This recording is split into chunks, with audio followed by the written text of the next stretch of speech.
नमस्कार विद्यार्थी मित्रांनो, व्यंकटेश एज्युकेशन अँड संस्कृती या आपल्या चॅनलवर सर्वांचे सहर्ष स्वागत आहे।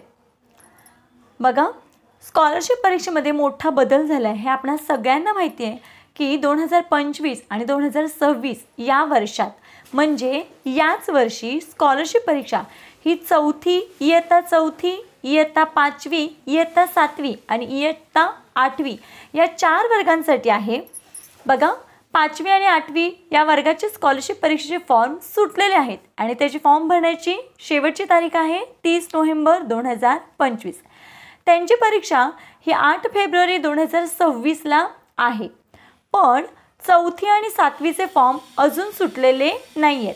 चौथी आणि सातवीची परीक्षा ही याच वर्षी आहे, पण त्याची परीक्षा मात्र या 2 वर्गांची जी परीक्षा आहे स्कॉलरशिपची ती परीक्षा अजून फिक्स नाही, पण एप्रिल महिन्यापर्यंत होण्याची शक्यता आहे।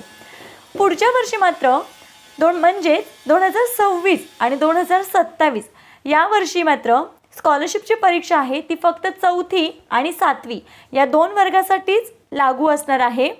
पण या वर्षी मात्र चौथी आणि सातवीच्या मुलांना मात्र स्कॉलरशिप परीक्षेचा अभ्यास पाचवी आणि आठवीच्या वर्गासोबत करायचा आहे। म्हणजे आपल्याला अभ्यास करायचा आहे चौथी आणि सातवीच्या वर्गासाठी। मग आता त्याचा अभ्यासक्रम काय आहे अशी प्रत्येक पालकांमध्ये उत्सुकता आहे। मग बघा, त्याचा अभ्यासक्रम इथे आहे, आपल्याला दिलेला आहे। बघा, या पद्धतीने अभ्यासक्रम आहे।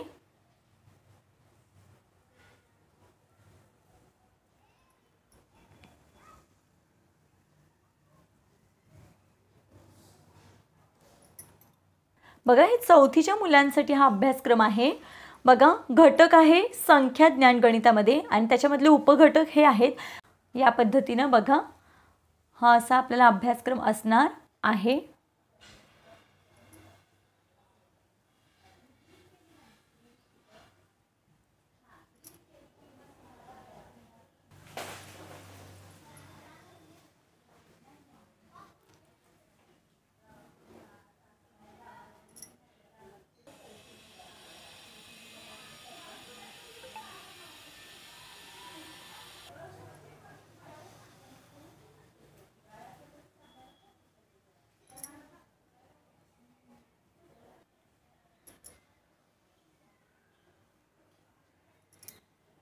हा आहे चौथीचा अभ्यासक्रम। आता सातवी या वर्गासाठीचा अभ्यासक्रम